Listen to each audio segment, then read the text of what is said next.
तो last class में हम लोग पढ़ रहे थे एल्यूमिनियम, है ना। तो एल्यूमिनियम में देख लिया था पोटासिलम। अब देखिए दूसरा जो इसका कंपाउंड है वह है एल्यूमिनियम हाइड्रोक्साइड, AlOH3, यानी एल्यूमिनियम हाइड्रोक्साइड। और इसका यूज याद रखिएगा कहां पर होता है। इसका यूज फायर वाटरप्रूफ क्लॉथ्स में, जो वाटरप्रूफ कपड़े होते हैं ना, वाटरप्रूफ क्लॉथ में होता है, जो वाटरप्रूफ कपड़े होते हैं उनमें। और दूसरा याद रखिएगा ऐसा मलहम, है ना, जो कि कभी जल उल जाता है आपका स्किन वगैरह, तो उसमें जो मलहम यूज करते हैं ना, उसमें भी किसका यूज करते हैं, एल्यूमिनियम हाइड्रोक्साइड का यूज करते हैं। याद रखिएगा इसका यूज हीट बर्न वाले, हीट बर्न के मलहम में, मलहम में होता है।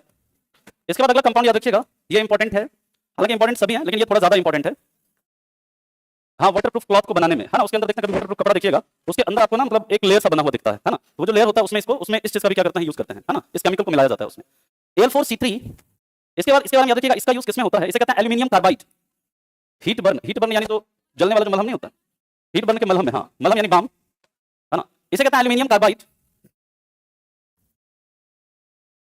इसका यूज कहां पर होता है, याद रखिएगा इसका यूज मीथेन गैस के निर्माण में होता है। किसके निर्माण में, मीथेन गैस के निर्माण में होता है। जैसे कैल्शियम कार्बाइड के साथ पानी मिलाओ, क्या बनता है, बताओ।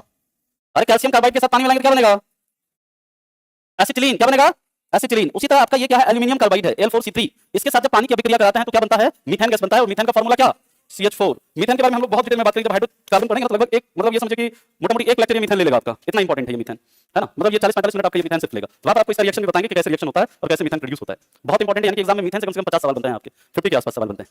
लिख लिया सभी ने,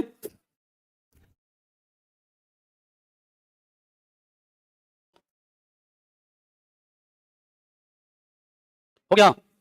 चलिए अब हम लोग बात करते हैं चौथा, Al2SO4 whole thrice into 17H2O।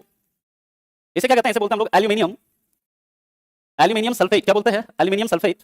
And याद रखिएगा इसे कहा जाता है, इसे हेयर्स सॉल्ट कहते हैं। क्या बोलते हैं, इसे हेयर्स सॉल्ट कहते हैं।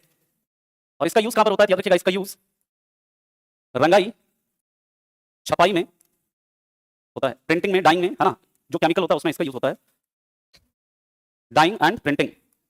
हेयर सॉल्ट कहते हैं इसको, नाम है, जैसे अलग अलग नहीं, अलग अलग तरह से नाम देते हैं, चिली सॉल्ट पीटर, है ना, इंडियन सॉल्ट पीटर, है ना, नॉर्वेजियन इसी तरह से बोलते हैं हेयर सॉल्ट।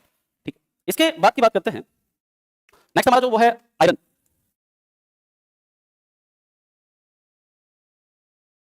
आयरन यानी Fe। अच्छा, आयरन का ना एक अयस्क याद रखिएगा, जैसे आयरन का हम लोगों ने अयस्क तो देखा ही था। आयरन का एक अयस्क आपका कॉपर पायराइट भी है। कॉपर पायराइट जो है ना, ये भी आयरन का अयस्क है, क्योंकि कॉपर पायराइट जो इसका फॉर्मूला CuFeS2, है ना, इसको, इसमें भी क्या होता है आपका, थोड़ा बहुत आयरन होता है। इसलिए इसे कई बार आपसे हो सकता है पूछ दे कि जो कॉपर पायराइट है वो किसका अयस्क है, किसका किसका, ये कॉपर का भी और किसका है, आयरन का भी है। सबसे इंपॉर्टेंट अयस्क तो आपको पता है आयरन का, इसका सबसे महत्वपूर्ण, सबसे अच्छा अयस्क कौन सा, इसका हेमेटाइट, मैग्नेटाइट। इसका सबसे अच्छा अयस्क कौन है, सबसे अच्छा अयस्क मैग्नेटाइट है। इसके बाद याद रखिएगा, यही पर एक पॉइंट लिख लीजिए पहले, फिर आगे हम लोग बात करेंगे इसके ऊपर। आरबीसी में भी क्या मिलता है, आरबीसी में आयरन नामक, आरबीसी में आयरन नामक धातु पाई जाती है। कई बार ये सवाल आपके एग्जाम में पूछा है। और आरबीसी या हेमोग्लोबिन भी कह सकते हैं इसको, है ना जी, क्या बोल सकते हैं, हेमोग्लोबिन। और हेमोग्लोबिन का मेन काम हमारे शरीर में क्या है, ऑक्सीजन का क्या करना, परिवहन करना। और कौन सा गैस है जिसका सबसे अच्छा एफिनिटी है हेमोग्लोबिन के साथ, कार्बन मोनोऑक्साइड का, है ना। ऑक्सीजन की अपेक्षा कितना गुना ज्यादा है, 200 गुना ज्यादा है ना। और हेमोग्लोबिन और कार्बन मोनोऑक्साइड मिलता है तो क्या बनाता है, कार्बोक्सी हेमोग्लोबिन। क्या बनाता है, कार्बोक्सी हेमोग्लोबिन।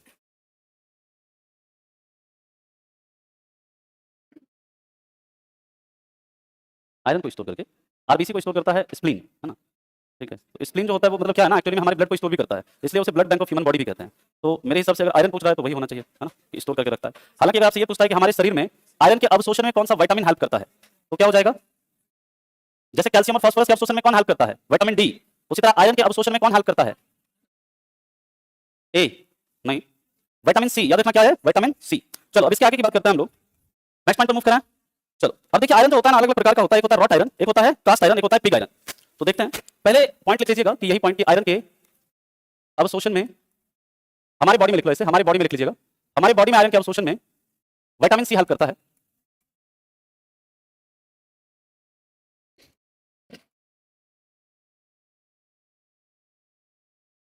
हमारे बॉडी में आयरन के एब्जॉर्प्शन, एब्जॉर्प्शन का मतलब होता है अवशोषण। इसके बाद ये आपको बताया था ना, रस्टिंग वगैरह तो बता चुका हूं, है ना, लेकिन याद रखिएगा लोहे पर जो जंग होता है, लोहे पर जंग का जो सूत्र होता है Fe2O3 into XH2O, और इसी को हम लोग क्या बोलते हैं, हाइड्रेटेड फेरिक ऑक्साइड। बहुत इंपॉर्टेंट है ये, hydrated ferric oxide. Vitamin C help करता है आयरन के एब्जॉर्प्शन में, है ना। विटामिन सी जिसका केमिकल नेम क्या होता है, एस्कॉर्बिक एसिड। और याद रखिएगा मिल्क जो है ना, मिल्क में सब कुछ मिलेगा, विटामिन सी और क्या नहीं मिलेगा, आयरन नहीं मिलेगा, है ना। बाकी सब कुछ मिलता है विटामिन सी और आयरन को छोड़ के, लेकिन जो ऊँटनी का दूध होता है याद रखना, उसमें विटामिन सी आपका मिलता है, बहुत महंगा आता है। अच्छा चलो नेक्स्ट है type of iron. Type of iron में पहला याद रखिएगा होता है रॉट आयरन। रॉट आयरन या फिर जैसे हम लोग क्या कहते हैं कच्चा, इसको कच्चा क्या बोलते हैं, इसको कच्चा लोहा बोलते हैं। एक तो सॉरी रॉट आयरन मतलब पिटुआ लोहा, है ना, पिटुआ, पिटुआ लोहा। याद रखिएगा यह आयरन का सबसे प्योर फॉर्म है, भारत में सबसे ज्यादा यही मिलता है। रॉट आयरन जो होता है ये याद रखिएगा ये लोहे का मतलब सबसे शुद्ध रूप है ना, पिटुआ लोहा। ठीक है, क्या हुआ अभी बता रहे हैं। अब देखिए कोई भी आयरन मतलब कितना शुद्ध है कितना नहीं है, वो डिपेंड करता है उसमें कार्बन का परसेंटेज कितना है उसके ऊपर, है ना। ये कार्बन के परसेंटेज के ऊपर अलग अलग प्रकार का आयरन होता है ना। तो जिसमें कि सबसे जो अच्छा होता है आपका पिटुआ लोहा होता है, सबसे प्योर फॉर्म होता है, इसमें कार्बन की मात्रा सबसे कम होती है। हाँ कितनी होती है अभी हम लोग बात करेंगे। अच्छा आयरन मिट गया, याद रखोगे सभी का। आपसे पूछा जाएगा सबसे शुद्ध कौन सा है, किसमें कार्बन की मात्रा कितनी है, इस तरह से आपसे सवाल यहां से बनेगा। चला आगे, याद रखिएगा इसमें रॉट आयरन में इसमें कार्बन की मात्रा सबसे कम होती है। इसमें कार्बन की मात्रा क्या होती है, सबसे कम होती है। कितना होता है आपसे परसेंटेज भी पूछ सकता है। याद रखिएगा इसमें कार्बन की मात्रा 0.12 से 0.35% तक होती है। ये लोहे का सबसे शुद्ध रूप है, सबसे प्योर फॉर्म ऑफ आयरन, लिख दिया है, सबसे शुद्ध रूप है। इसके बाद दूसरा होता है आपका कास्ट आयरन, जिसको हम लोग बोलते हैं ढलुआ लोहा। इसमें कार्बन की मात्रा 2 से 2.5% तक होती है। और तीसरा है आपका पिग आयरन, इसको पिग आयरन ही बोलेंगे। और इसमें याद रखिएगा यह लोहे का सबसे अशुद्ध रूप है। उसी तरह सबसे बेकार कोयला कौन सा बता सकते हैं, पीट। कौन सा है, पीट। इसमें कार्बन की मात्रा 4% तक होती है। इसमें कार्बन की मात्रा कहां तक होती है, 4% तक होती है। और याद रखिएगा एक उड़ीसा में आपसे एग्जाम में कई बार पूछा गया है, उड़ीसा में एक खान है कौन सा, बेलाडीला। वो किसके लिए फेमस है, लोहे के लिए ही फेमस है। याद रखिएगा बेलाडीला छत्तीसगढ़ में, सॉरी उड़ीसा नहीं, उड़ीसा में भी है, क्या तो नाम है उसका, बेलाडीला छत्तीसगढ़ में है ना, उड़ीसा नहीं, क्योंझर है ना। हाँ बेलाडीला ये छत्तीसगढ़ में आई थिंक, है ना, क्योंझर उड़ीसा में। हाँ ठीक है, मतलब ये बेलाडीला का खान आपसे पूछता है, तो बेलाडीला का खान। और हाँ एक आपसे पूछता है जैसे कि तांबा के लिए एक खेतरी, है ना, राजस्थान में, तो वो इंपॉर्टेंट है, वो भी आपसे पूछता है। जादूगोड़ा एक पूछता है, यूरेनियम के लिए है ना। ठीक है, ये सब पूछता है आपसे, इंपॉर्टेंट है। किसका, पिग आयरन को पिग आयरन नहीं बोलेंगे, हाँ। खराब लोहा ना, कच्चा लोहा लिखना है तो कच्चा लोहा लिख लीजिए, कच्चा लोहा अगर आपको लिखना था। हालांकि एग्जाम में देखो कई बार क्या होगा अंग्रेजी में ना, मतलब इसमें क्या होता है कुछ कुछ टर्म आपको पिग आयरन को पिग आयरन लिख के दे देंगे, तो ज्यादातर चीजें आप कोशिश करो इंग्लिश हिंदी दोनों में याद रखने का, इसमें मैक्सिमम चीजें। ठीक है, अब हम लोग इससे आगे की बात करते हैं अलॉय ऑफ आयरन, है ना। क्या हुआ, हाँ तीन ही टाइप है इसका।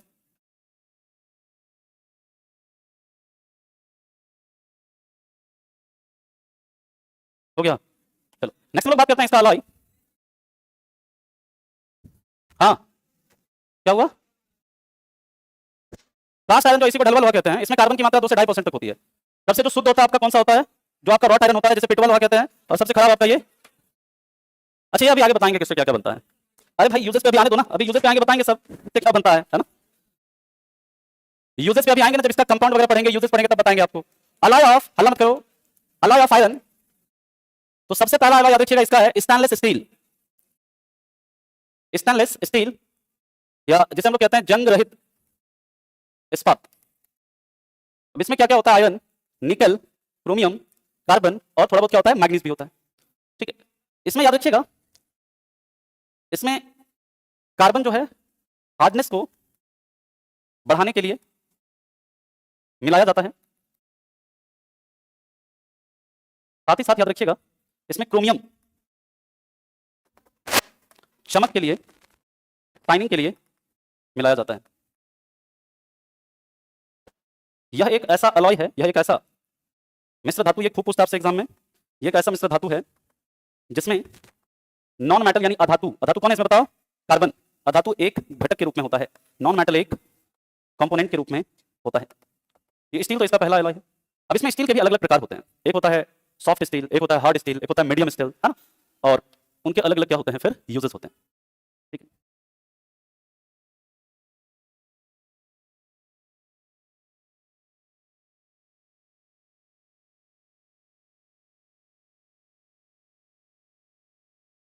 क्लियर सभी ने। चलिए अब हम लोग बात करते हैं टाइप ऑफ स्टील की।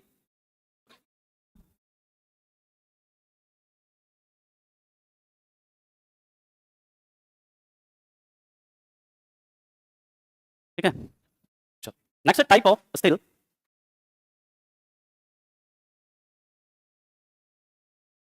पहला याद रखिएगा, फर्स्ट सॉफ्ट स्टील, या इसे कहते हैं मृदु इस्पात। क्या बोलते हैं? मृदु इस्पात। देखिए कोई भी आपका स्टील जो होता है ना, स्टील में कार्बन की मात्रा कहां से कहां तक होती है, ये चीज याद रखिएगा। स्टील में जो कार्बन की मात्रा होती है उसी के ऊपर डिपेंड करेगा स्टील का टाइप। कार्बन की मात्रा 0.15 से लेकर कहां तक होता है? 1.5% तक होता है। कहां तक? 1.5% के बीच होती है। ये सवाल आपके एग्जाम में कई बार पूछता है कि स्टील में कितना कार्बन होता है। स्टील में कार्बन जो होगा आपका कितना होगा? 0.15 से 1.5% के बीच। अब जो मृदु इस्पात है याद रखिएगा, इसमें कार्बन की मात्रा कितनी होती है ये आपसे पूछेगा। तो इसमें कार्बन की मात्रा, हाँ टाइप ऑफ स्टील है, सॉफ्ट स्टील है, ये सॉफ्ट स्टील मृदु इस्पात है, इसमें कार्बन की मात्रा कितनी होती है? 0.15% तक होती है। और इसका यूज जो होता है ना, सामान्यतः याद रखिएगा बर्तन वगैरह के निर्माण में होता है। कहां पर इसका यूज? बर्तन के निर्माण में होता है, जो स्टील का जो बर्तन होता है उन सब में। दूसरा याद रखिएगा, सॉफ्ट स्टील के बाद होता है मीडियम स्टील, या फिर इसी को माइल्ड स्टील भी बोलते हैं, या इसे मध्यम इस्पात कहा जाता है। इसके बारे में याद रखिएगा कि इसमें कार्बन की मात्रा 0.6% तक होती है, या फिर 0.15 से 0.6 कर लो, है ना, 0.15 से 0.6, 0.15 से 0.6% के बीच होती है। और तीसरा है जिसे बोलते हैं हार्ड स्टील, कठोर इस्पात, या फिर इसी को कहा जाता है हाई कार्बन स्टील। क्या बोलते हैं इसको? हाई कार्बन स्टील या उच्च कार्बन इस्पात बोलते हैं, कठोर इस्पात या उच्च कार्बन इस्पात। और हमारे देश में याद रखिएगा लोहा का जो सबसे यूज होता है ना, देश में क्या पूरे विश्व में लोहा का जो सबसे यूज जो होता है ज्यादा, वो किसमें? स्टील यानी इस्पात के निर्माण में ही होता है ना। तो हार्ड स्टील और हाई कार्बन स्टील जो है याद रखिएगा इसका यूज, इसमें पहले तो कार्बन की मात्रा कितनी होती है ये लिख लो। इसमें कार्बन की मात्रा 0.6 से 1.5% के बीच होती है। और याद रखिएगा कि इसका यूज कहां पर? रेलवे पटरी के निर्माण में होता है। इसका यूज किसमें होता है? रेल पटरी के निर्माण में।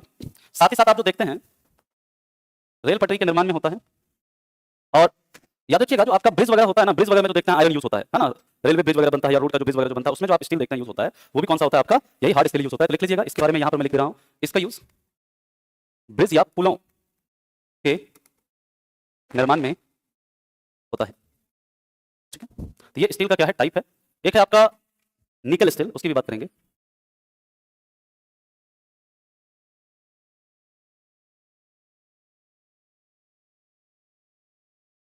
ये क्लास अभी चलेगी आपकी लगभग 7 बजे के आसपास तक, है ना? ठीक है चलिए कोई नहीं, फिर 7 बजे का 7 बजे बताएंगे, है ना? चलिए ठीक है, यहाँ तक हो गया नोट सबका? चलो तो आज बढ़िया है ना, मेटल मोटा मोटी खींचा जाएगा आपका, है ना? चलिए लिख लिया सभी ने? अच्छा कहाँ पर नहीं दिख रहा है बता? ये वाला इसका यूज पुलों के निर्माण में, पुल यानी ब्रिज के निर्माण में होता है। इसका यूज ब्रिज के निर्माण में होता है। आपसे कार्बन का परसेंटेज पूछेगा सबसे ज्यादा एग्जाम में, कि कार्बन का परसेंटेज किसमें कितना होता है, ये आपसे पूछते हैं, है ना? चलो अब हम लोग बात करते हैं इसके बाद, एक होता है निकल स्टील, जिसमें कि निकल की मात्रा ज्यादा होती है। याद रखिएगा, बस नाम याद रखना, निकल स्टील का यूज जो डॉक्टर सब जो देखते हैं ऑपरेशन करने के लिए जो रखता है ब्लेड, है ना, वो सब जो चीरने के लिए जो इंस्ट्रूमेंट रखता है ना, स्टील का बना हुआ, तो निकल स्टील का यूज याद रखना सर्जिकल इंस्ट्रूमेंट, जो सर्जरी के लिए जो यूज किया जाता है, कैंची चाकू ये सब जो रहता है ना, ब्लेड, ये सब सर्जिकल इंस्ट्रूमेंट के निर्माण में होता है। और ये तो आपको पता ही होगा कि जो स्टील है, स्टील की जो इलास्टिसिटी होती है, स्टील की इलास्टिसिटी प्रत्यास्थता सबसे ज्यादा होती है, और सबसे कम किसकी होती है? रबड़ की, है ना? रबड़। रबड़ के वल्कनाइजेशन में किसका यूज होता है? ठीक है, अगले पॉइंट पर हम लोग बात करते हैं। नेक्स्ट है सेकंड, जो इसका अलॉय है वह है आपका इनवार। क्या है? इनवार। और इनवार में क्या होता है? आयरन और क्या होता है? निकल होता है। क्या होता है? आयरन और निकल। और इसका यूज कहां पर होता है? याद रखिएगा, इसका यूज पेंडुलम क्लॉक के, पेंडुलम क्लॉक के पेंडुलम में होता है। ये आपको मैंने ग्रेविटेशन में भी बताया होगा, याद करिए, बताया था जी, कि ताकि जो उसका जो टाइम पीरियड होता है, जैसे ये कोई पेंडुलम है, इसका जो टाइम पीरियड होता है वो किसके बराबर होता है? 2 √L/g के बराबर। अब इसलिए इनवार का यूज यहाँ पर करते हैं ताकि जो गर्मी है, गर्मी में आपका टेम्परेचर बढ़ने के कारण जो लेंथ बढ़ता है, ऐसा लेंथ बढ़े नहीं, सर्दियों में लेंथ घटे नहीं, और जो हमेशा आपका जो पेंडुलम क्लॉक है वो क्या करे? सही समय दिखाए। इसलिए यहाँ पर इनवार जो होता है उसमें आयरन और निकल का यूज करते हैं, और इस इनवार का यूज यहाँ पर पेंडुलम क्लॉक में किया जाता है, क्योंकि टेम्परेचर बढ़ने पर ना तो इसका लंबाई बढ़ेगा और ना ही टेम्परेचर घटने पर इसका लंबाई घटता है। कई बार आपसे सवाल पूछा जाता है एग्जाम में कि रेलवे पटरी जो होता है, दो पटरी के बीच में ना ऐसे गैप देखते हैं छोड़ा जाता है, इस तरह से क्यों छोड़ा जाता है गैप? वही कि ताकि जो गर्मी में जो फैलता है ना, तो उसके कारण कुछ तरह का दिक्कत नहीं हो, है ना, इस वजह से कि गर्मी में क्या है कि टेम्परेचर बढ़ने पर ना उसका क्या हो जाता है? बढ़ जाता है वो, है ना, इस वजह से। चलिए अब हम लोग बात करेंगे कंपाउंड ऑफ आयरन की। देखेंगे कंपाउंड ऑफ आयरन, यहां तक लिख लिया सभी ने? अभी लिखते हैं कंपाउंड ऑफ आयरन।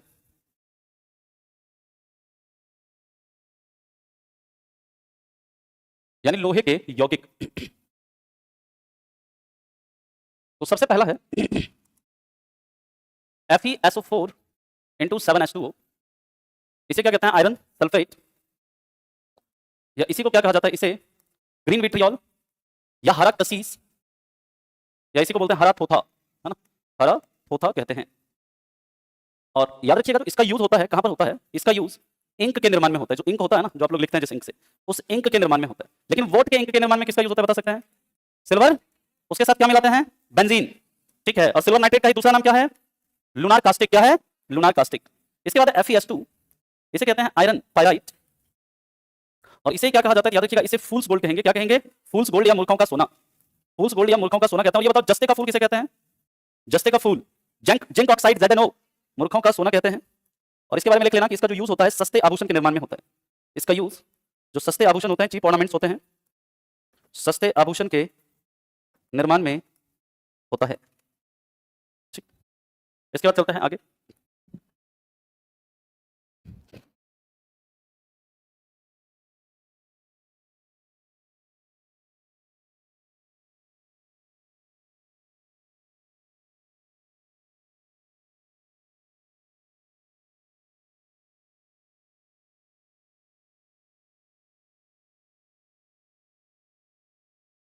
हो गया? कोई नहीं, लिख लीजिए।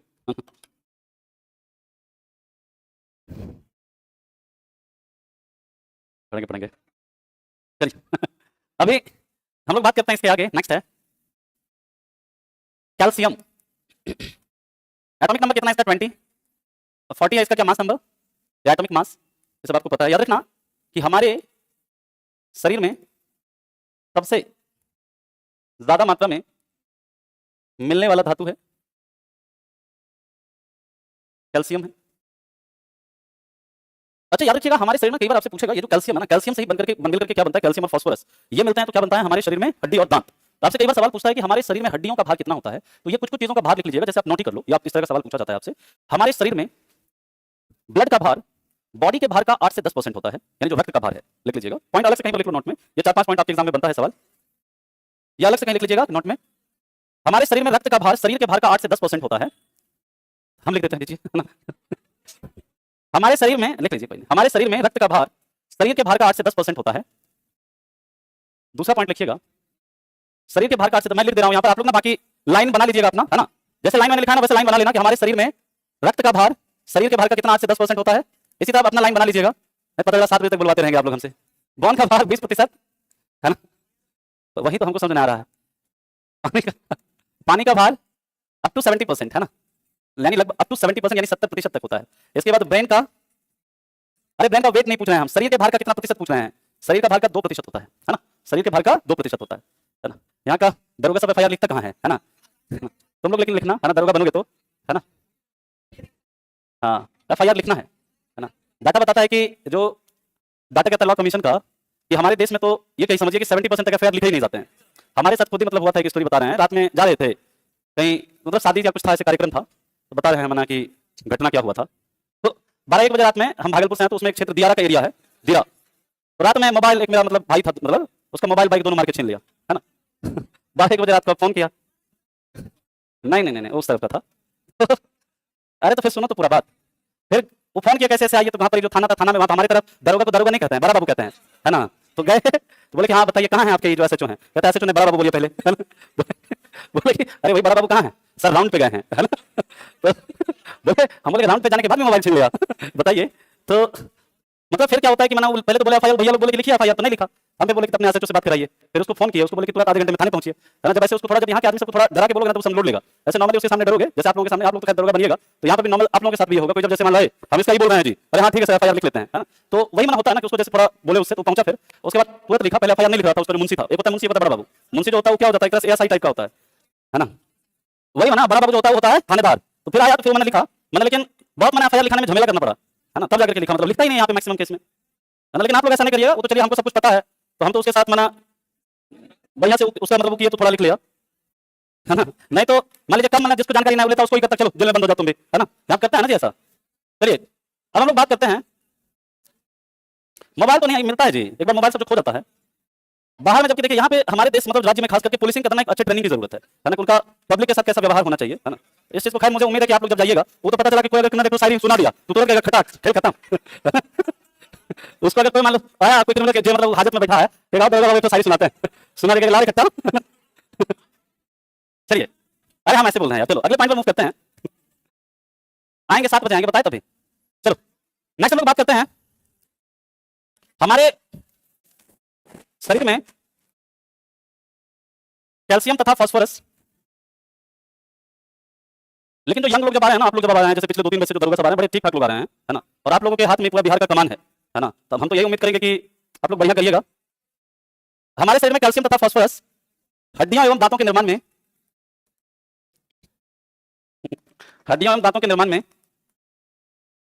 हेल्प करता है, और इसके अवशोषण में कौन हेल्प करता है? विटामिन डी, है ना। और हमारी दांत और हड्डियां याद रखिएगा, हमारी दांत एवं हड्डियां किससे मिलकर के बनी होती है? कैल्शियम ट्राई कैल्शियम फॉस्फेट से मिलकर बनी होती है दांत एवं हड्डियां। ट्राई कैल्शियम फॉस्फेट ये कंपाउंड करने में जो हड्डी में मिलता है ना, ट्राई कैल्शियम फॉस्फेट से मिलकर बनती है। और ट्राई कैल्शियम फॉस्फेट का जो फॉर्मूला होता है याद रखना, CA3PO4 होल 2। क्या होता है? CA3PO4 whole 2। ये फॉर्मूला भी आपके एग्जाम में पूछा हुआ है कि ट्राई कैल्शियम का क्या फॉर्मूला होता है, इंपॉर्टेंट है तो याद रखना है।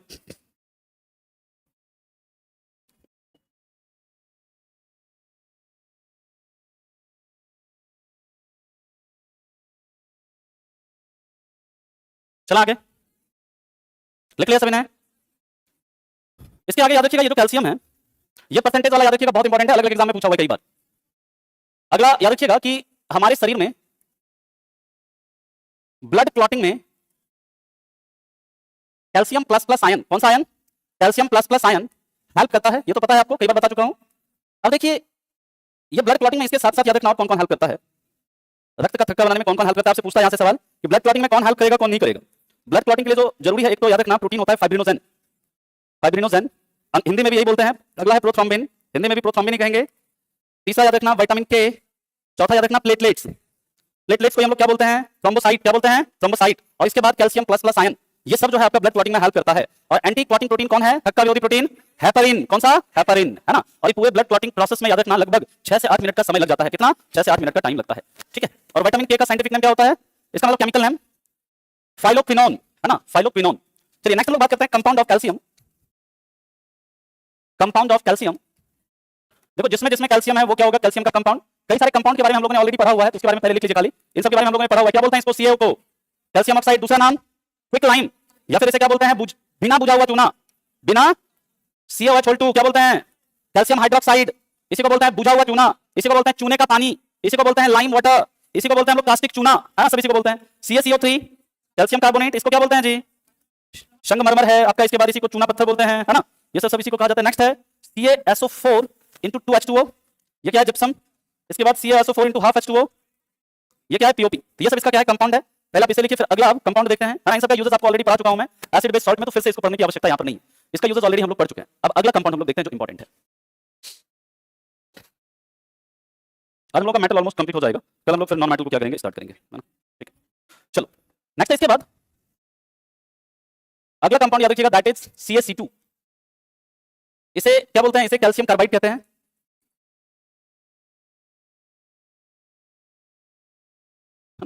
और इसी को कैल्शियम कार्बाइड की जगह से कई बार क्या कार्बाइड भी कह दिया जाता है, ना। इसका कॉमन नाम जो होता है, इसका क्या होता है? कार्बाइड। याद रखिएगा इसका यूज कहां पर होता है? तो इसका यूज एसिटिलीन गैस के उत्पादन में होता है, एसिटिलीन गैस के निर्माण में होता है। कैसे? तो देखिए, जब इस CaC2 के साथ कैल्शियम कार्बाइड के साथ पानी की अभिक्रिया कराते हैं तो ये क्या बनाता है? C2H2। क्या बनाता है? C2H2 को हम लोग क्या बोल सकते हैं? याद रखिएगा इसी को बोलते हैं इथाइन भी बोलते हैं, इसी को क्या बोलते हैं? इथाइन, या इसी को क्या? एसिटिलीन भी बोलते हैं। और साथ ही साथ क्या बनाता है? ये CaOH2, है ना, कैल्शियम हाइड्रोक्साइड बनाता है ना, जिसे हम लोग क्या बोलते हैं? लाइम वाटर या कास्टिक चूना। और ये जो C2H2 है, आप लोग ये बताओ ये किस हाइड्रोकार्बन का सदस्य है? एल्केन का या एल्किन का या एल्काइन का? एल्काइन का सदस्य है। और एल्काइन का सामान्य सूत्र क्या होता है? तो पता है CnH2n-2। कार्बन और कार्बन के बीच यहाँ पर कितना बॉन्ड होता है? ट्रिपल बॉन्ड होता है। बहुत बढ़िया। अब इस एसिटिलीन का यूज कहां पर होता है? याद रखिएगा एसिटिलीन का यूज फलों को कृत्रिम रूप से पकाने में होता है ना, फलों को कृत्रिम रूप से पकाने में। एथिलीन प्राकृतिक रूप से पकाता है सर, है ना, कृत्रिम रूप से पकाने में होता है। ये जो कभी आप लोग जैसे नहीं करते हैं कि जैसे केला का खानी सब रहता है, बोरा में डाल दिए, उसमें कार्बाइड डाल के पानी छिड़क देते हैं। कभी आम सब जो होता है, आजकल तो आम को मतलब तोड़ के ऐसे रख देते हैं, पक जाता है, लेकिन क्या होता है कई बार उसमें ऐसे बोरा में डाल के कार्बाइड डाल के छिड़क देता है, पानी बंद करके उसे रख देते हैं। तो वो कार्बाइड जो होता है एक्चुअली में यही होता है, फलों को कृत्रिम रूप से पकाने में होता है। और इसका यूज याद रखिएगा एसिटिलीन का यूज गैस वेल्डिंग में भी होता है। किसमें? गैस वेल्डिंग में। एसिटिलीन का यूज गैस बिल्डिंग में नहीं, ऑक्सीजन और एसिटिलीन का, एसिटिलीन एसिटिलीन ऐसे लिख लीजिए, एसिटिलीन तथा ऑक्सीजन का यूज, एसिटिलीन तथा ऑक्सीजन का यूज गैस वेल्डिंग में होता है। ऑक्सीजन इसलिए यूज करते हैं क्योंकि ऑक्सीजन दहन में क्या होता है, दहन के लिए हमें जरूरी होता है ना। एसिटिलीन तथा ऑक्सीजन का यूज गैस वेल्डिंग में होता है। फलों की स्टडी को क्या बोलते हैं, पोमोलॉजी। फूलों की स्टडी को फ्लोरोलॉजी। एंथोलॉजी है ना, बाल की स्टडी को बाल की स्टडी। हेयर की स्टडी ट्रिकोलॉजी। देखो कैसे याद रखना, बाल में होता है टीक, है ना, टीक से याद रखना ट्रिकोलॉजी।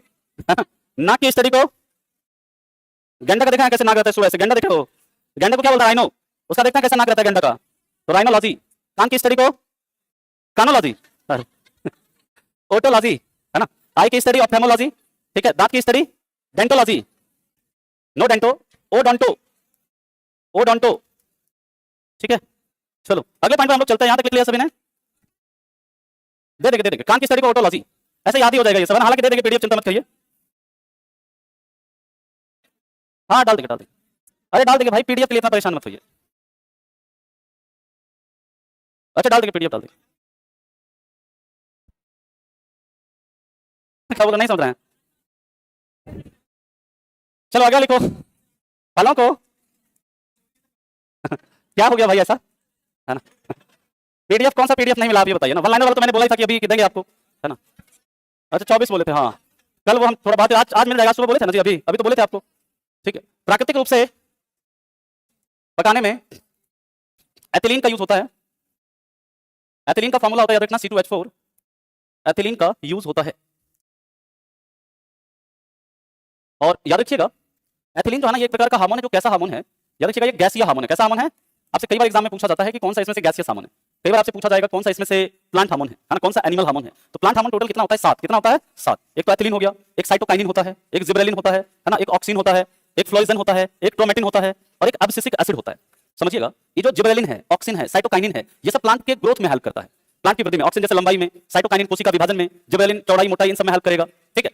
और जो एब्सिसिक एसिड होता है, ये एंटी ग्रोथ हार्मोन है, यानी ये ग्रोथ को रोकने वाला हार्मोन है ना। कई बार इसी को कहते हैं स्ट्रेस हार्मोन, किसको, जो एब्सिसिक एसिड है ना। एब्सिसिक एसिड क्या करता है, क्योंकि प्लांट के अंदर ग्रोथ को प्रिवेंट करता है, ग्रोथ को रोकता है, वृद्धि को रोकता है, इसलिए उसे एंटी ग्रोथ हार्मोन या फिर उसी को स्ट्रेस हार्मोन भी कहते हैं। जैसे हमारे शरीर के अंदर स्ट्रेस हार्मोन किसे कहा जाता है, बता सकते हैं कोई, मनुष्य के अंदर stress hormone, personality hormone, emergency hormone, ये पता है बस, है ना।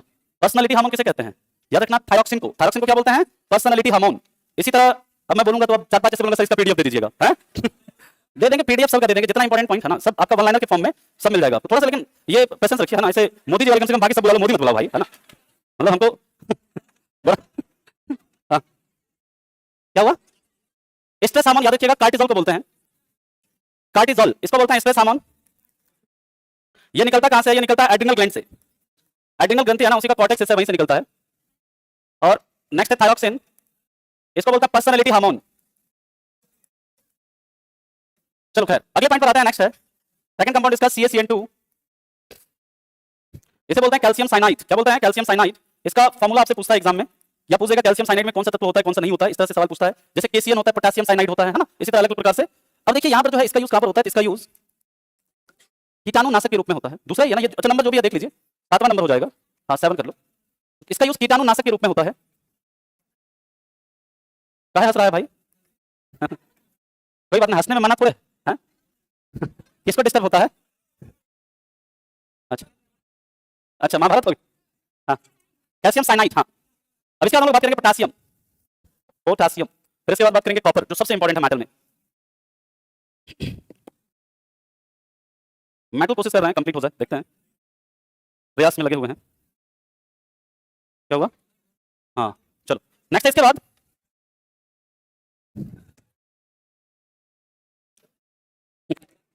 एकदम पूरा कंडक्टर की तरह बोला, सर पीछे चलिए, आगे चलिए पूरा एकदम नेक्स्ट है पोटेशियम। याद रखिएगा इसकी खोज हम्फ्री डेवी ने की। ये मेटल में, ये मतलब धातुओं में सबसे ज्यादा क्रियाशील धातु है, या ऐसे लिखिए सबसे ज्यादा क्रियाशील धातु है। इसका ट्रिक आपको बताए हैं, वो सवाल यहां से बनता है, काफी सवाल बनता है पेपर में, है ना। यह सबसे ज्यादा क्रियाशील धातु है। इसके बाद कौन सा है, सोडियम, है ना, ठीक है। पटाखों में बैगनी रंग पोटेशियम के कारण होता है। और ये तो आपको बता चुके हैं पहले कि सोडियम और पोटेशियम जो हमारे शरीर में क्या करता है, जो नर्व इंपल्स में नर्व जो न्यूरॉन्स है उसके द्वारा जो विद्युत आवेगों का जो मतलब ट्रांसफर होता है उसे एक जगह से दूसरी जगह तक जो पहुंचाया जाता है न्यूरॉन्स के द्वारा, उसमें कौन हेल्प करता है? सोडियम और पोटेशियम। साथ ही साथ सोडियम और पोटेशियम के बारे में याद रखिएगा, ये हमारे शरीर के अंदर जो मांसपेशीय क्रिया है, जो मस्कुलर एक्टिविटी है, जो मांसपेशियों के द्वारा जो कार्य होता है ना, उन कार्यों में भी कौन हेल्प करता है? सोडियम और पोटेशियम हेल्प करता है, याद रखिएगा। अब पोटेशियम का कंपाउंड है, तो पहला कंपाउंड है इसका KCl। क्या है? KCl, या फिर जैसे हम कहते हैं पोटेशियम क्लोराइड। एक तो इसका यूज आपको पता है किसमें होता है? हाइपोकैलेमिया के उपचार में। किसमें? हाइपोकैलेमिया के उपचार में, लिख लेना। इसका यूज हाइपोकैलेमिया किसके कारण होता है? पोटेशियम की कमी के कारण। हाइपोकैलेमिया के उपचार में होता है। एक बीमारी है जिसमें कि हमारी बॉडी के अंदर पोटेशियम कम हो जाता है, जिसके कारण क्या होता है ना, आपके जो मतलब सुस्ती आना है ना, उसके बाद फिर मांसपेशियों का ढीला हो जाना है ना, लेजीनेस है ना, ये सारी चीजें, लेथार्जीनेस, ये सब चीजें क्या होती है उसमें होती है। तो उसके हाइपोकैलेमिया के उपचार में होता है। इसके बाद याद रखिएगा इसका यूज कांच को हार्ड बनाने में, इसका यूज कांच को कठोर बनाने में होता है। कांच पर लिखने में किसका यूज होता है? किसका? कांच पर लिखने में हाइड्रोक्लोरिक एसिड, HF का। और कांच का जो गहरा नीला रंग होता है किसके कारण? कल ही बताए थे सुबह में तुम लोगों को, कोबाल्ट ऑक्साइड के कारण होता है। किसके कारण? ऑक्साइड के कारण। बर्तन पर लिखने में याद रखिएगा यूज होता है किसका? हाँ, HNO3 नाइट्रिक एसिड का, या फिर जैसे हम लोग एक्वा फोर्टिस कहते हैं। क्या बोलते हैं? Aqua Fortis. चलो, यहां तक किसी को कोई दिक्कत है तो बताइए। क्या हुआ? याद करने का देखिए एक ही तरीका है, रिवीजन रिवीजन रिवीजन। और इसका कोई नहीं नहीं, वो तो देखिए मेरे पूछने का मतलब ये, मैं बार बार कहता हूं ना, पूछने का सिर्फ एक ही पर्पस होता है कि आपके एग्जाम में क्लिक करेगा, है ना।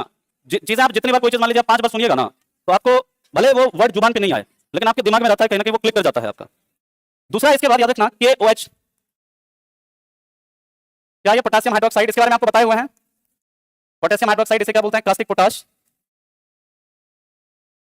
और इसका यूज कहां पर होता है? यूज इन सॉफ्ट सॉप, है ना, मृदु साबुन। मृदु साबुन के निर्माण में यूज होता है। ठीक है, अब इसके बाद चलिए हम लोग बात करते हैं, नेक्स्ट है मृदु मतलब सॉफ्ट सॉप, है ना। जैसे हार्ड सॉप के निर्माण में किसका यूज होता है? कास्टिक सोडा का, है ना। नहाने वाला साबुन यही है, बाथ सॉप कह सकते हैं, सॉफ्ट सॉप कह सकते हैं, नहाने वाला साबुन कह लीजिए। बर्तन साफ करने वाले में नहीं होता चल, सबका देखो अपना अपना पसंद, किसी को बर्तन साफ करना है, किसी को नहाना है। बर्तन साफ करने वाले साबुन में ठंडा में सबसे बड़ा दिक्कत बर्तन साफ करने में होता है ना जी, है ना। इसमें क्या होता है? बर्तन साफ करने वाले साबुन में याद रखना NaOH यूज होता है, और साथ ही साथ एक एसिड होता है चमकाने के लिए। कौन सा? सिट्रिक एसिड, है ना जी। चलो, अब हम लोग बात करते हैं इसके बाद मैग्नीज। पहले आप इसे लिखिए, फिर चलते हैं इसके आगे। हो गया? अच्छा, ये क्या आ गया? चलो,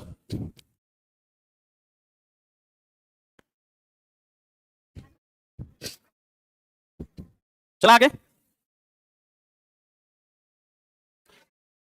नेक्स्ट है मैग्नीज, हल्ला मत करिए। मैग्नीज लिखो यार, जल्दी थोड़ा सा लिख लो, है ना। चलो, नेक्स्ट मैग्नीज की बात करते हैं। इसका एटॉमिक नंबर तो आपको पता ही होगा कितना है? 25, है ना। इसके बारे में याद रखिएगा, हमारे शरीर में सबसे कम मात्रा में मिलने वाला धातु।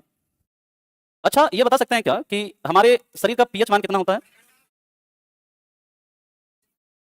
ये होता है, ठीक है। इसका एक याद रखिएगा एलॉय है मैग्नीज का, एलॉय यानी जैसे मिश्र धातु कहते हैं। बस ये याद रखना कि ये क्या है, ये मिश्र धातु, तो ये है आपका फेरोमैग्नीज। क्या है ये? फेरोमैग्नीज पूछा जाता है। इसमें क्या क्या होता है याद रखिएगा, Fe, और क्या होता है आपका Mn, बस यही दोनों होता है, और आपको याद नहीं रखना है इसमें कुछ भी। ये बताओ कि ये जो मैग्नीज है इसका सबसे इंपॉर्टेंट अयस्क कौन सा है मैग्नीज का? तो याद रखिएगा पायरोलुसाइट। क्या है? पायरोलुसाइट। और इसका एक ही कंपाउंड है मैग्नीज का, उस कंपाउंड का नाम है, बस एक ही कंपाउंड है, इस बहुत ही इंपॉर्टेंट है आपके एग्जामिनेशन के पॉइंट ऑफ व्यू से, KMnO4। क्या है? KMnO4, है ना। इसमें सबसे पहले तो आपसे जो सबसे ज्यादा सवाल पूछता है, इसमें मैग्नीज का ऑक्सीडेशन नंबर कितना है बताओ। कई बार आपसे एग्जाम में सवाल बनता है ये, इसमें मैग्नीज का ऑक्सीडेशन नंबर कितना होता है? +7। याद रखिएगा कितना? +7, कैलकुलेट करके देखो आप, यहाँ पे +1 + x -4 +4 × -2 = 0। x का मान आपका +7 आ जाएगा। ये बहुत बार ये एग्जाम में पूछा गया है। इसमें Mn का ऑक्सीडेशन नंबर कितना? +7 होता है। और इसे ही क्या कहते हैं? इसे बोलते हैं पोटेशियम परमैंगनीट। क्या बोलते हैं इसे? पोटेशियम परमैंगनीट। तो एक तरह से देखिए ना, पोटेशियम भी है इसमें, तो ये पोटेशियम का भी कंपाउंड है कि नहीं, है ना। मैग्नीज तो मैग्नीज का भी कंपाउंड है ना। ऑक्सीजन है तो बिल्कुल ऑक्सीजन का भी कंपाउंड कह सकते हैं इसे। तो याद रखिएगा इसमें, इसे क्या कहते हैं? इसे हम लोग रेड मेडिसिन, क्या बोलते हैं इसको? रेड मेडिसिन या लाल दवा कहते हैं। बहुत इंपॉर्टेंट पॉइंट है, लाल दवा कहते हैं। ये जो कभी आप हॉस्पिटल में ड्रेसिंग करवाने गए होंगे तो उसमें एक बीटाडिन लगाता है, वो सब, है ना, रेड रेड कलर का। तो बीटाडिन को बनाने में भी इसका ही यूज होता है ना। याद रखिएगा इस चीज को। क्या बोलते हैं उसको? बीटाडिन ही बोलते हैं ना जी। चलिए, ठीक है, अब इसका यूज देखते हैं हम लोग।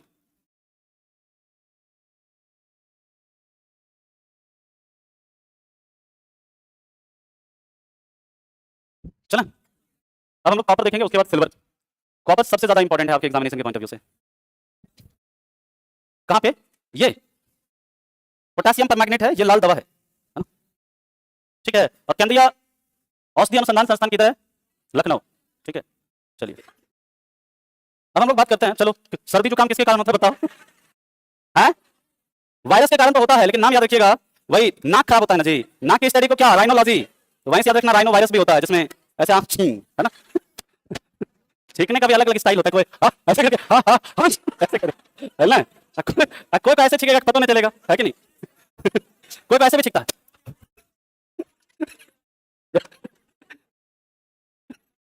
चलिए अगले पॉइंट पर चलते हैं हम लोग। नेक्स्ट है कॉपर ना जी, कॉपर यानी तांबा। याद रखिएगा, यह विद्युत का या विद्युत एवं उष्मा का दूसरा सबसे अच्छा सुचालक है। ये तो चलो ठीक है, ये आप लोगों को पता होगा, पढ़े होंगे आप लोग, सुना भी सर पढ़ाए होंगे कि यह मनुष्य के द्वारा यूज किया गया पहला धातु है ना जी।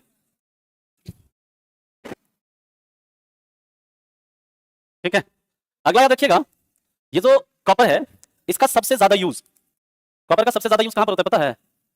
इसका सबसे ज्यादा यूज इलेक्ट्रिक वायर, है ना? इलेक्ट्रिक वायर के निर्माण में होता है। इलेक्ट्रिक वायर में देखो, तार जो होता है वो किसका होता है? कॉपर का। लेकिन तार के ऊपर जो देखते हो फिरका ललका करका, है ना, जो प्लास्टिक होता है उसमें कौन सा प्लास्टिक होता है? हर जगह बेकेलाइट है। अरे बेकेलाइट हार्ड, वो तार को पिघला नहीं, पिघल जाता है जी, वो तो पिघल जाता है ना, बेकेलाइट थोड़ा पिघलेगा।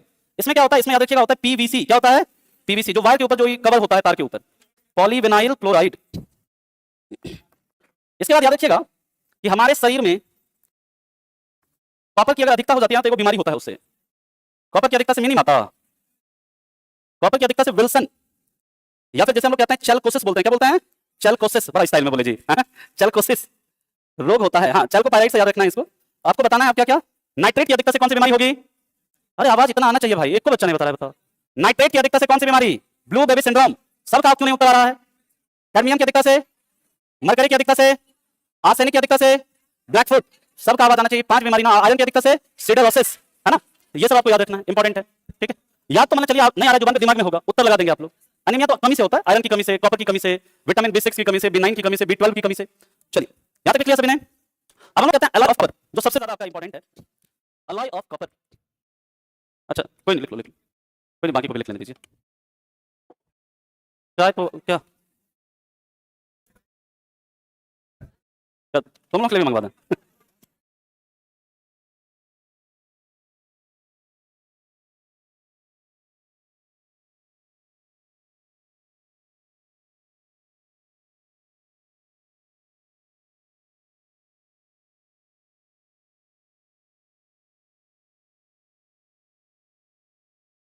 क्या हुआ? आएंगे आएंगे, हाँ। अच्छा चलिए अब हम लोग बात करते हैं इसके आगे। लिख लिया सभी ने? चलो पहले कुछ पॉइंट और लिख लीजिए। क्या लिख लिए? ये लिख लिए।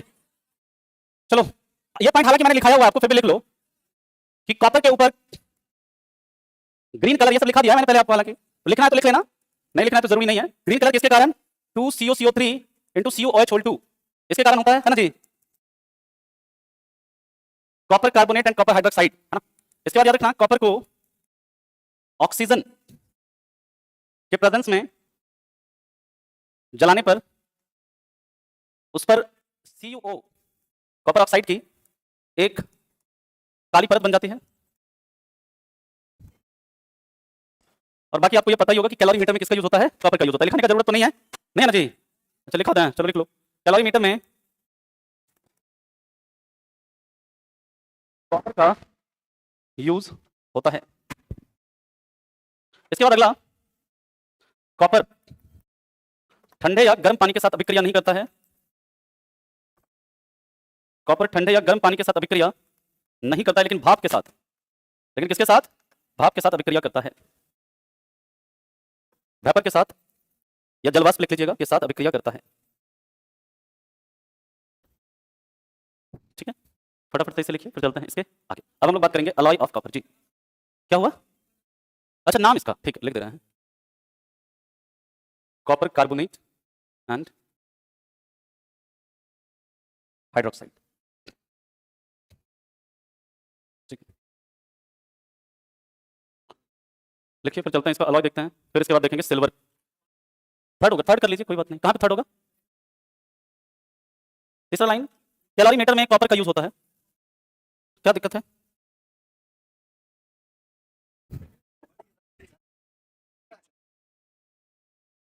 समझ में आ रहा है क्या लिखा है? ना ना, ये भोजपुरी में कुछ लिखा है, क्या लिखा है ना, मतलब कोई नहीं, देखते हैं। चलिए हम लोग बात करते हैं इसके आगे। लिख लिया सभी ने? Next compound of, sorry compound में अलॉय, तांबा के मिश्र धातु, बहुत इंपॉर्टेंट एग्जाम के लिए। तांबा के मिश्र धातु, तो सबसे पहला है आपका ब्रास, यानी जिसे कहते हैं पीतल। पीतल, पीतल में क्या होता है? कॉपर होता है, क्या होता है? जिंक। कॉपर कितना होगा? 70%, जिंक कितना होगा? 20%, यही होता है ना जी। और 80 40 70 30 होता है ना कॉपर और जिंक इसमें, ब्रास में। ठीक है, 70% 30% होता है ना। इसके बाद याद रखिएगा कि इसका इसका यूज कहां पर होता है? इसका यूज बर्तन, मोती तथा बुलेट। बुलेट होता है ना, अरे बुलेट तो गाड़ी वाला बुलेट नहीं है, गोली वाला, है ना। इसलिए नहीं कहता हमारे तो पितरिया ठोक देंगे ज्यादा बोलोगे तो, पितरिया, है ना। पितरिया जो आया है ना, ये यहाँ से आया है ना, पीतल। अच्छा, खोखा, है ना। बर्तन, मोती तथा बुलेट के निर्माण में होता है।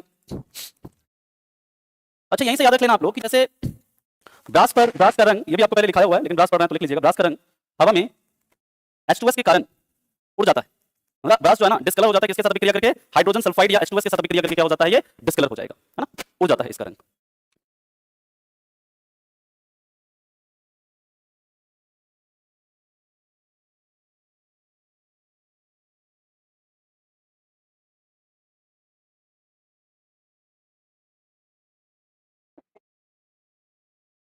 हो गया? चलो नेक्स्ट हम लोग बात करते हैं इसके बाद। सेकंड है ब्रॉन्ज। ब्रॉन्ज यानी कांसा। याद रखिएगा, ये किससे किससे मिलकर बनता है? कॉपर और टिन से। टिन के अयस्क का क्या नाम है, बताना जरा तुम लोग। टिन के अयस्क का नाम कैसेटेराइट। क्या है? कैसेटेराइट। अब देखिए, ये जो कॉपर और टिन, ये जो कांसा है, इसका यूज कहां पर होता है? याद रखिएगा, इसका यूज बर्तन, कांसा का बर्तन आता है ना जी, मूर्ति, कांस्य मूर्ति होता है, हाँ? इसके बाद सिक्का, मेडल, है ना, आदि के निर्माण में होता है। देखो, आदि के निर्माण में होता है ना। अब देखिए, इसके बाद यहीं से याद रखिएगा, study of coins. Study of coins क्या कहलाता है? न्यूमस्मैटिक्स, है ना, न्यूमस्मैटिक्स। इसके बाद बात करते हैं, थर्ड है आपका German silver. German silver, horn silver किसको कहते हैं, बताना तुम लोग। हॉर्न सिल्वर, AgCl को, very good, silver chloride. Copper होता है इसमें, जिंक होता है, निकल होता है। कॉपर यहाँ पर 50%, जिंक आपका 35%, निकल आपका 15%। और याद रखिएगा, इसका यूज कहां पर होता है? इसका यूज बर्तन तथा सस्ते आभूषण के निर्माण में होता है। इसमें सिल्वर कितना होता है? 0% होता है ना जी। इसमें सिल्वर की मात्रा कई बार पूछा जाता है कि इसमें कितना सिल्वर होता है, इसमें सिल्वर नहीं होता। ये लिख लीजिएगा, ये सब पॉइंट हालांकि लिखने की जरूरत क्या है, इसमें समझ में आ ही रहा है। इसमें सिल्वर नहीं होता है, यानी ऐसा सिल्वर जिसमें सिल्वर कितना है? 0% है। तो जर्मन सिल्वर बोलते कहां है इसको? क्या है कि इसका अपीयरेंस, यानी जो दिखता है कैसा दिखता है? एकदम चांदी के ऐसा दिखेगा, इसलिए इसको बोलते हैं जर्मन सिल्वर। ठीक है, चाय पी लो? नहीं, हाँ पी लेते हैं। अच्छा, पीते पीते पढ़ रहे हैं? नहीं भाई, वो दरोगा वापस पूछना पड़ेगा। हाँ, अरे क्या हुआ? उसको लाइन हाजिर करना पड़ेगा, नहीं? हम्म।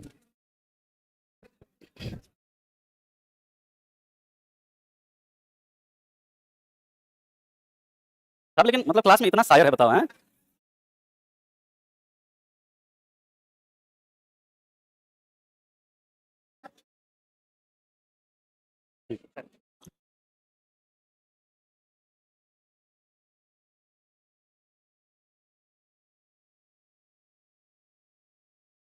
पढ़ रहे हैं क्या? इधर इनसे पूछिए भाई, पढ़ना जी है।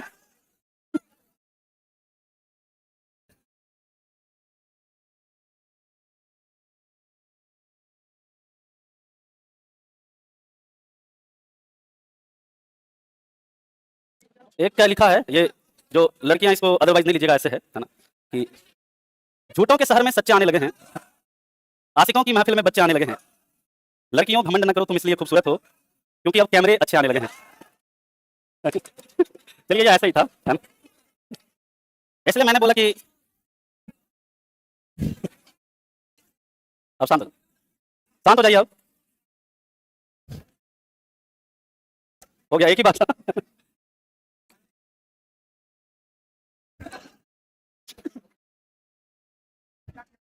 कुछ समय बाद ये लोग कहेगा 2-3 दिन बाद सर इसका आत्मविश्वास बताइए ना। चलो ये जो पहला लाइन पूछा, कभी कोई डाउट नहीं पूछा था आज तक। ये वैसे पहला लाइन बताइए ना। चलो कोई नहीं, अब हम लोग बात करते हैं इसके आगे। चलिए नेक्स्ट चौथा, कोई बात नहीं, एक स्लाइड तब तक हो जाएगा, पढ़ लीजिए। अरे हल्ला मत करो। नेक्स्ट है गन मेटल।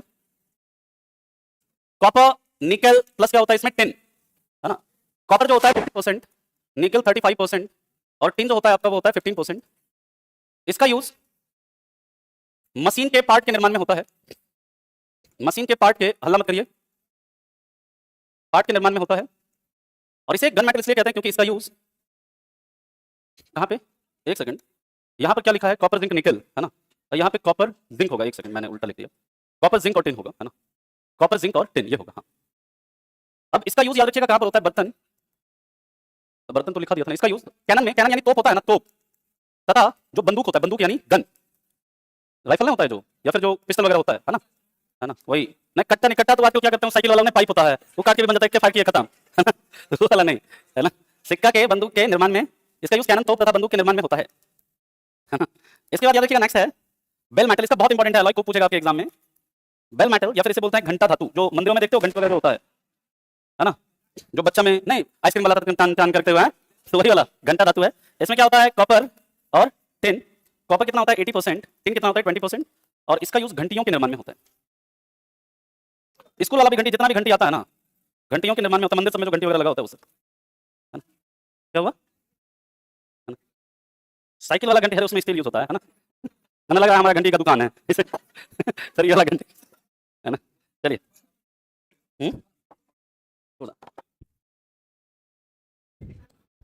अभी 10-15 मिनट और लेते हैं, है ना। 10 मिनट सर, अभी सर को आने लगेगा 10 मिनट, तो अरे 10 मिनट में कॉपर खत्म हो जाएगा हम लोगों का तब तक, है ना। कॉपर खत्म हो जाएगा। अरे ठीक है यार, कॉपर खत्म कर लेते हैं, है ना।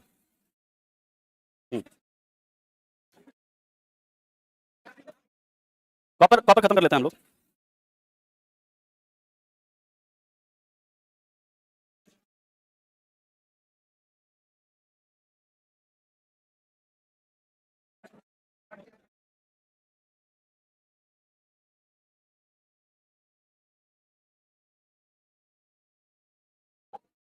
चलो आगे चलते हैं हम लोग। नेक्स्ट बेल मेटल के बाद डच मेटल। डच मेटल, इसको डच धातु कहते हैं। जितना एक एक चीज इंपॉर्टेंट है, किसी को मतलब वो नहीं कर सकते, तुम छोड़ नहीं सकते। यहाँ पे 80% है, 20% है इसमें कॉपर और जिंक। इसका यूज कहां पर होता है, याद रखिएगा, इसका यूज बर्तन तथा सस्ते आभूषण के निर्माण में होता है। दिखाते हैं चित्र इसका आपको, बर्तन तथा सस्ते आभूषण के निर्माण में होता है। देखो डच मेटल देखना है तुम लोगों को, दिखाते हैं अभी, पहले लिख लो इसको। डच मेटल के बाद एक आता है ब्रिटानिया मेटल। सर बिस्कुट तो सुने थे, मेटल आता है क्या, है? ब्रिटानिया मेटल, अच्छा अभी आता है ब्रिटानिया वाला बिस्किट। इसी को 1%, हाँ नहीं 1% गोल्ड, तो गोल्ड का उस पर पानी चढ़ाया जाता है, वो अलग होता है। वो 1% गोल्ड वो अलग होता है। ब्रिटानिया मेटल जो होता है, कॉपर होता है, टिन होता है, और क्या होता है, एंटीमनी। इसमें परसेंटेज याद रखने का जरूरत नहीं है, तांबा टिन, और ये क्या है, एंटीमनी है। और इसका यूज याद रखिएगा बर्तन के निर्माण में, बर्तन के निर्माण में होता है। इसके बाद 8वां याद रखिएगा, एक है कॉन्स्टेंटन। क्या है, कॉन्स्टेंटन। इसमें कॉपर और क्या होता है, निकल। क्या होता है, कॉपर और निकल। कॉपर 55% होता है, निकल 45% होता है। और इसका, इसे क्या कहते हैं, इसे यूरेका भी कहते हैं। क्या बोलते हैं इसको, यूरेका। देखिए जब बहुत मुश्किल सवाल पूछेगा तो आपसे पूछ देगा कॉन्स्टेंटिन किससे किससे मिलकर बना है, या इसमें से किस अलॉय को यूरेका के नाम से जानते हैं, है ना। इस तरह का सवाल बनेगा। और याद रखिएगा इसका यूज कहां पर होता है, इसका यूज थर्मोकपल में होता है। थर्मोकपल,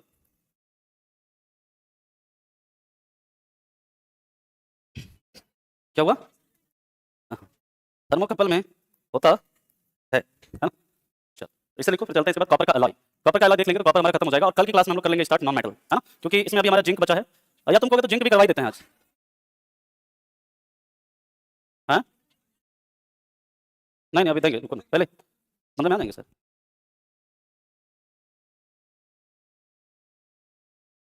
चलो कॉपर का अलॉय हम लोग देख लेते हैं, है ना। लिख लो, है ना, फटाफट से लिखो, फिर चलते हैं इसका अलॉय देख लेते हैं हम लोग। 5 मिनट और पढ़ लो, फिर छोड़ देंगे। 5 मिनट और पढ़ लो, है ना। अब तुम लोग नहीं बताओ, ये सब मैंने तुम लोग 2 घंटा में इतना औकताने लग गया, तो यार संडे को कैसे तुम लोग मैराथन मान लो 3-3 घंटे रखेंगे, कैसे करोगे, हाँ? अभी तुम लोग मतलब 2 घंटा में बताओ बैठ के उकताने लगे, ड्यूटी पड़ेगा ना, 4 दिन तुम लोगों को ड्यूटी में रहना पड़ेगा, है ना। और तुम लोगों का दरोगा सब वाला का जॉब जो है ना, ये समझिए कि बहुत वो वाला जॉब है। कहते हैं ना आप लोग की, आप लोगों को लगता है कि दरोगा बन जाएंगे तो दुनिया एकदम आसान हो जाएगी, इसे हम निकाल दो दिमाग से। जीवन इतना मुश्किल हो जाएगा ना, फैमिली को टाइम दे पाओगे, मतलब आपका कोई टाइम नहीं, 12 बजे मतलब कुछ होता है 12 बजे आपको जाना पड़ेगा खाने, है ना। तो ये चैलेंज है, चैलेंज आपको एक्सेप्ट करना पड़ेगा। मतलब बहुत इंटरेस्टिंग है कि रोज आपको नए नए चैलेंजेस से मतलब सामना होगा, अलग अलग तरह के लोग मिलेंगे आपको, है ना। ठीक है, तो 2 घंटा बताओ तुम लोग मैंने होने लग गए। चलो नेक्स्ट है कंपाउंड ऑफ कॉपर, तांबा के यौगिक। अब तांबे का शत्रु किसको कहते हैं जी? जिंक को। फिर कॉपर को ही तांबे का शत्रु कहेंगे। सल्फर को किसे कहते हैं? सल्फर। पहला कंपाउंड है इसका, याद रखिएगा, CuSO4 × 5H2O। ये क्या है? Copper sulphate. कई बार आपसे पूछता है कि जो कॉपर सल्फेट है इसमें कितना मॉलिक्यूल होता है, किसका? पानी का 5 गुण, है ना। इसी को हम लोग बोलते हैं ब्लू विट्रियॉल, इसे ब्लू विट्रियॉल या फिर नीला थोथा, नीला थोथा। या फिर कई जगह देखिए नीला थोथा नहीं रहेगा तो आपका नीला कसीस रहेगा, कई जगह पर नीला कसीस नहीं रहेगा तो आपका नीला तूतिया भी लिखा रहता है, हाँ तूतिया, है ना, नीला तूतिया। ठीक है, ये बनाम है इसका, है ना। इसे ब्लू विट्रियॉल, नीला थोथा, नीला कसीस या नीला तूतिया कहते हैं, है ना। अब इसका नाम है ना। और याद रखिएगा इस ये बनता कैसे है, समझो, बातचीत मत करिए। ये कॉपर ऑक्साइड तथा H2SO4 की अभिक्रिया से बनता है। अब यहां पर ये चीज ध्यान दीजिएगा, अभिक्रिया से बनता है, यानी कि देखो ये क्या है आपका? मेटल का ऑक्साइड है ना। ये क्या है? मेटल का ऑक्साइड है। मेटल का ऑक्साइड कैसा होता है? नेचर में बेसिक होता है। मेटल का ऑक्साइड बेसिक होता है कि एसिडिक होता है? क्षारीय होता है। तो ये क्षार हो गया, ये क्या हो गया आपका? अम्ल हो गया। इसकी अभिक्रिया से क्या बनेगा? लवण। लवण बनता है, यानी कि ये बनेगा आपका जैसे CuO प्लस आप क्या करिएगा? H2SO4, ये बन जाएगा CuSO4 प्लस बन जाएगा H2O। ठीक है, अब देखिए यहां पर ये जो सॉल्ट बना, कई बार पूछ देता है ये कैसा सॉल्ट है। आप बताओ ये स्ट्रॉन्ग एसिड है या वीक एसिड है? Strong acid. और ये मेटालिक ऑक्साइड जो है ये कैसा है? ये आपका वीक बेस होता है, स्ट्रॉन्ग नहीं होता। यानी कि यहां पर ये जो सॉल्ट बनता है ये कैसा बनता है? एसिडिक सॉल्ट बनता है। कैसा सॉल्ट होता है? एसिडिक। यानी अगर आपसे पूछे कॉपर सल्फेट का पीएच मान कितना, तो इसका 7 से कम होता है पीएच मान। ठीक है, अब देखिए इसका यूज कहां पर होता है? इसका यूज कृषि में किसके रूप में होता है? कृषि में कीटाणुनाशक के रूप में, कीटाणुनाशक के रूप में होता है। तो मेरा प्रश्न भी है आपसे, आप ये बताओ कि खाद्य एवं कृषि संगठन कहां पर है? खाद्य एवं कृषि संगठन, फूड एंड एग्रीकल्चर ऑर्गेनाइजेशन, इसका हेडक्वार्टर कहां पर है? दिल्ली में। भारत में है ही नहीं, कहां पर है? रोम में। रोम, है ना, रोम में। और दूसरा सवाल यह है, भारतीय कृषि अनुसंधान संस्थान, यह दिल्ली में है ना। इंडियन एग्रीकल्चर रिसर्च इंस्टीट्यूट, ये कहां पर है? दिल्ली में। इसका आगे का कंपाउंड जो है वो हम लोग देखेंगे कल हम लोग